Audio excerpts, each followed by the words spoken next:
It's a perfect situation. Hello, yes, another bit on starting sewing. I mentioned the handbag I made. This is the handbag with a zip in top of it. Matches this that I will be making into a shopping bag. So, one quick look. With us going from basics, that's why I thought I'll that first episode I've put up, and it's just all about material, where to get your hands on some material, very little cost or no cost at all. Yeah. In this episode I'm going to talk to you about other things that you're going to need for sewing. Not so much at first, but first things you do need for sewing is cotton, and I'll put the camera down so you can see in my little box. Now I hope this comes out alright. This is my little box that I keep all my cottons in. And also there's bobbin, because they have cotton on them as well. I've got a little tray thing that is always near my sewing machine, because it's got other things that I use. I don't want to dig around in here, so I have this little tray, and it's got empty bobbins in that I can thread up if needed. As you can see, I've got different colours in here. Whenever I'm making a new item of clothing or fancy dress or anything, then I'll buy a spool of cotton in that colour.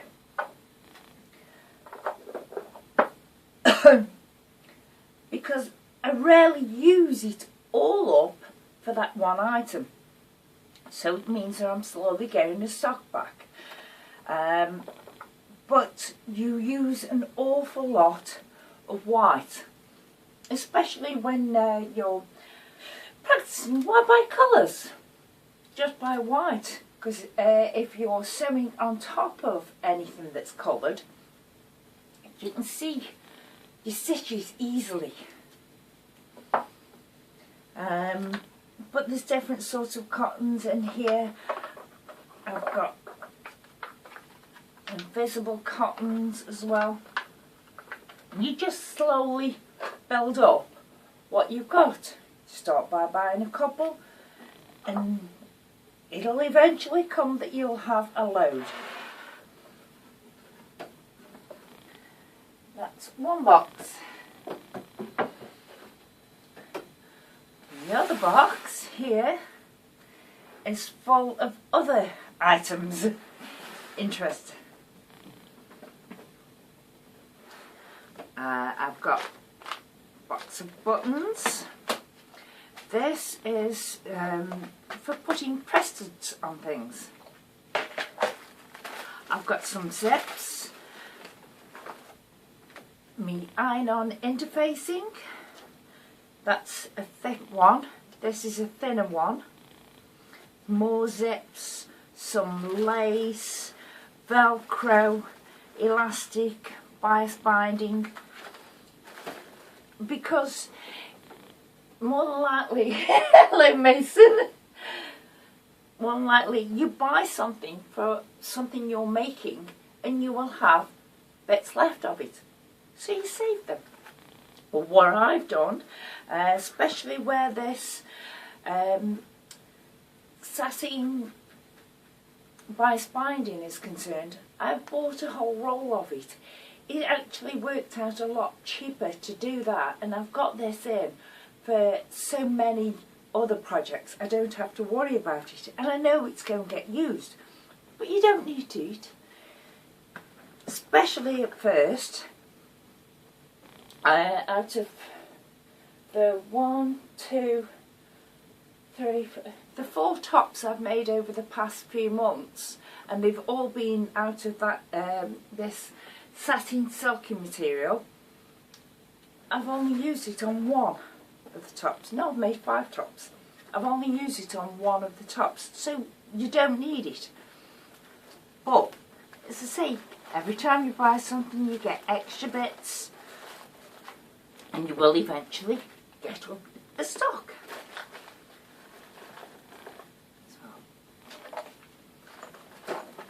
So this box now just fits them all in. Get some more stock and I'll have to get another box.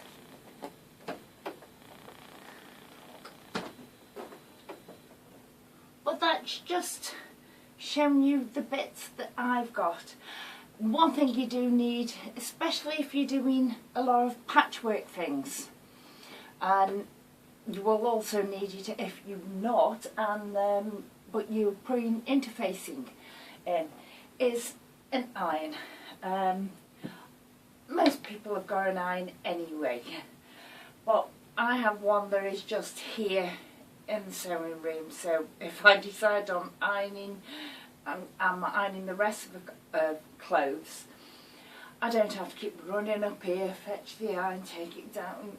Oh, a right kerfuffle. So I have one that is an old iron that my mother gave me that just sits here and gets used as and when I need it in my sewing.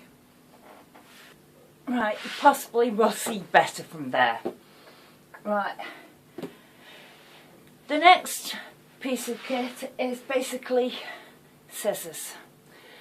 Now, for cutting material, it's better to actually have a pair of scissors. There they are.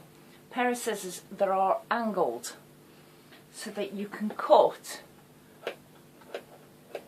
easily with them. Because the straight scissors, I don't think I've got any around here, never mind.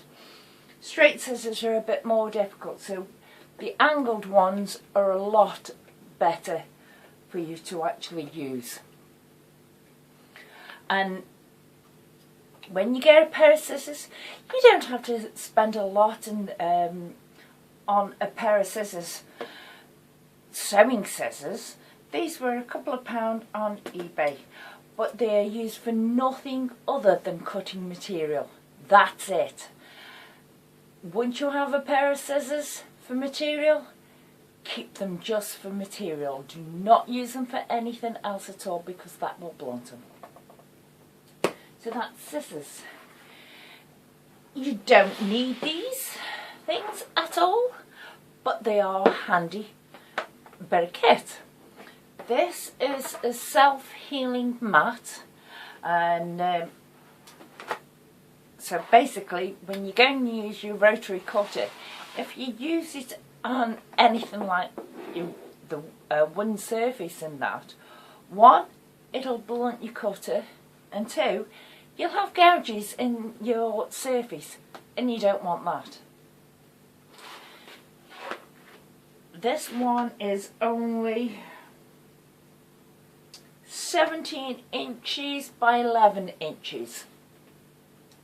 I could do with a bigger one, but I'll wait until I've saved up some money for it, or if someone you know, ask me what I want for birthday, Christmas and that. I want a self-healing sewing mat.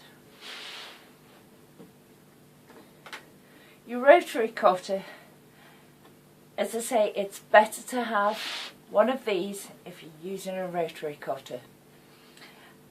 These are extremely handy. It took me a while to get used to it, and at times I still prefer scissors. But it's like most things with me, I'm in between the two. I use scissors or a rotary cutter. Sometimes I'll refer to something as being so many inches long or so many centimetres long. I use both. One of these plastic mats, you don't have to get one this big. If you've got a piece of Perspex, I used to use a piece of Perspex until I got this one that was actually lined off with the inch marks and everything on. And I just put it down and it gives you a nice straight edge to cut against with your rotary cutter. If you're using scissors, you can just lay it down, find a better material, my odds box, put your material on the edge, put your scissors, it's hard to do this the other hand, but it can give you a nice neat edge because your scissors won't go to it. My scissors have got a notch sticking out, so that takes me away from the actual edge of it. But you might not have that on your scissors, and it'll give you a nice edge. Or you can use your rotary cutter, whichever one you want. They are handy. All you need is a good pair of scissors. Right, another thing that you don't need, but is extremely handy, and where I'll be there. I've got these in several colours. This is what's called tailor's chalk, and it will write on the material. Piece of material, put it down, and you can draw a line on it. Don't know if you can see that orange or the white. And it's chalk. It'll wash out, not a problem. And that's tailor's chalk, and that's very handy. They are. Right, what else have we got here? Spare sewing machine needles, pins, and I've got a couple of different size pins, but also I found out that these little bulldog clips, I'm not sure what they're called in America, but I can clip them on two bits of material and it'll hold them together rather than putting a pin in, especially if there's several layers, so it's quite thick and difficult to put a pin through it. Just put it in with a bulldog clip and it holds it together lovely, and you don't get stuck by a pin because that can hurt. You don't need these. I've got it, but I don't use it. A thimble. I don't use it at all. Normally when you get a sewing machine, especially when you buy it from new, one of the things they give you is what's called a seam ripper. I've got two of these. Yeah. This one is one I bought the other year, well, quite a few years ago. And when I had my new sewing machine, this was the one that came with it. They're brilliant. It's a very, very small end. I don't know if you can make that out, but it's a very small end on it. That's it. You make that out. It's a very small end on it and quite sharp inside it, so you can actually unpick stitches with it. So, and it also rips the little holes that you need for buttonholes and everything.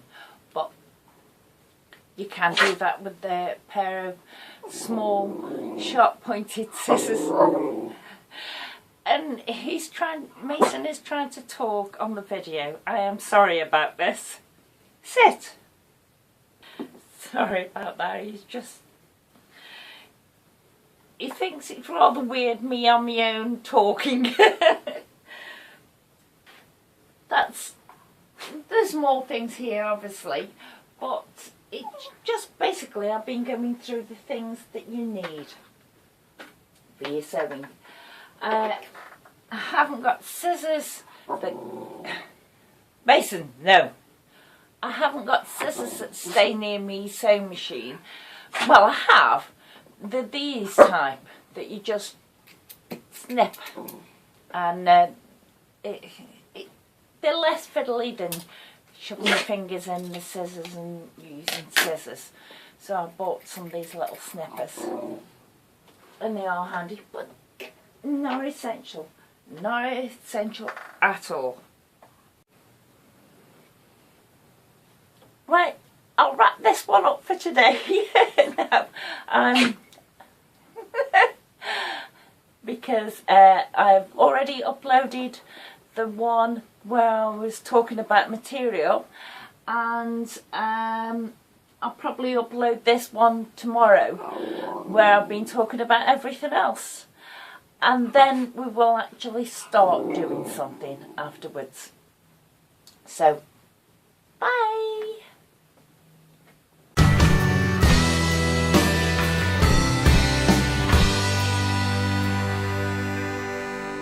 It's a perfect